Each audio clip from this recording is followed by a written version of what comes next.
Over the next several days, we're going to be experiencing some of the coldest weather that we've had this year.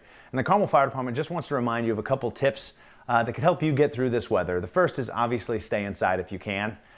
These extreme temperatures, bare skin can frostbite very quick. So you need to make sure you stay inside. Some other tips that you may want to know, just things we run on a lot, are freezing pipes during this time.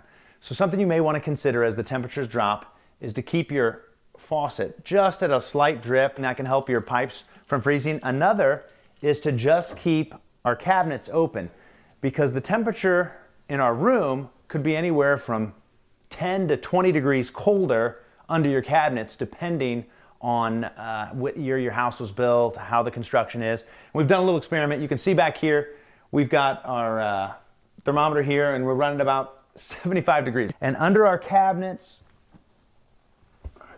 that's quite a difference. So we're about 54 degrees underneath the sink, leaning against that outside wall. So you can see that's roughly about a 20-degree difference between here in the room and underneath our sink. So you need to make sure you take some of those precautions to keep your pipes from freezing during this time. During these extreme temperatures, sometimes we may experience power outages. If you do have those power outages, some things you can do to kind of help prepare yourself for those is obviously have your cell phones fully charged.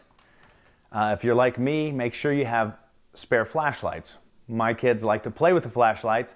Inevitably, when it comes time to need them, they're not charged or not around. So make sure you have some working flashlights, spare batteries, and then something else that is a for sure reminder is not to use your stove to heat your house. This can be dangerous when left alone, cause fires, and so this is something we want to remind you not to do. Also check with your local fire departments. If there are extreme temperatures, we normally will have warming stations or locations that you can go to for safety measures in the extreme temperatures and in the unlikely event that you would lose power or not have heat in your house.